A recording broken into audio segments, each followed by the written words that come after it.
The Mutilator was an 800-year-old watchtower that had been built from the stones of the pasture during the days of Abavoa. Standing on top of the flat roof of the Mutilator, Zorik Avnim could watch his sheep by the light of the moon, by the light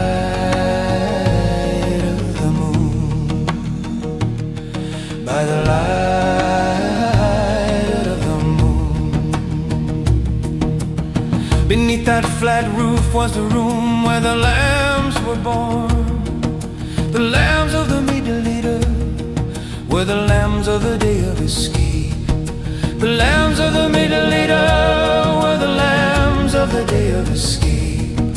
The lambs of the Mutilator were the lambs of the day of escape. When Zorik Avnim was 17 years old, and the sun had arisen and the lions were dead, he walked into the cool shade inside the Mutilator. He needed to get some sleep. He walked into the Mutilator to get some sleep.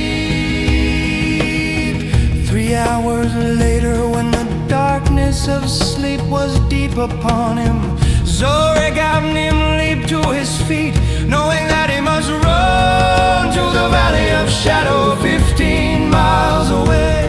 He must run to the Valley of Shadow, 15 miles away.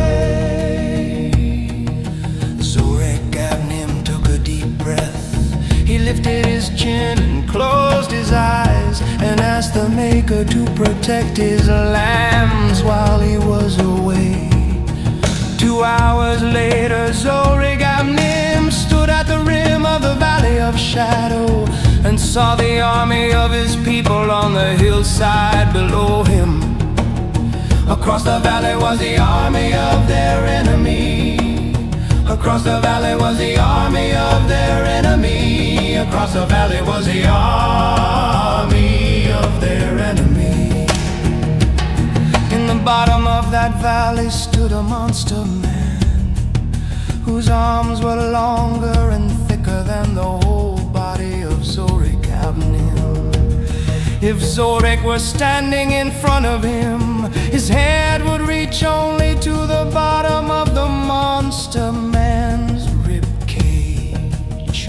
The shouts of the monster man echoed back and forth between the hillsides. He laughed and cursed the people of Abavoa.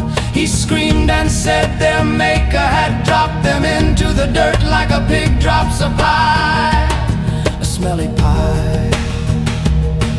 Then the monster man got down on his knees, began begging for someone among the people of Abavoa to come down into that valley and kill him. And each time he did this, the Valley of Shadow would echo with laughter as the descendants of Abavoa stood motionless and afraid. No one noticed narrow Zorik Avnim as he walked down to the babbling brook at the bottom of the hillside.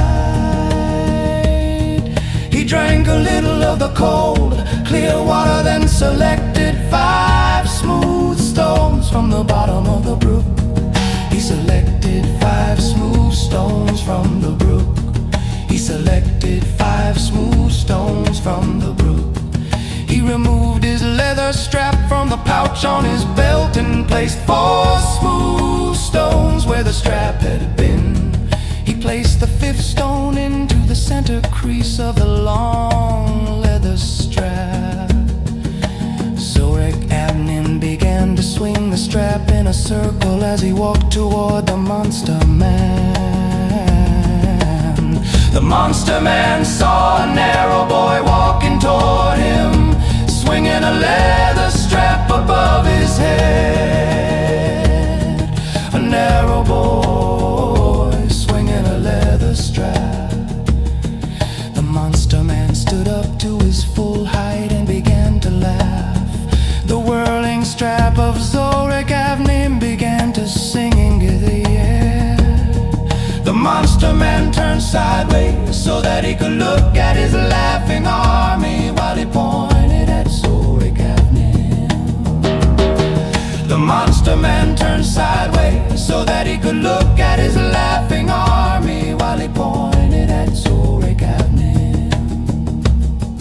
The monster man turned sideways so that he could look at his laughing army while he pointed at Zorik Avenue. The strap was now singing a note so high that dogs began howling in the distance. Dogs howled in the distance when the monster man turned back to face Zorik Avenue. A deep red spot appeared on his forehead, and the back of his skull exploded. A red spot appeared on his forehead, and the back of his skull exploded.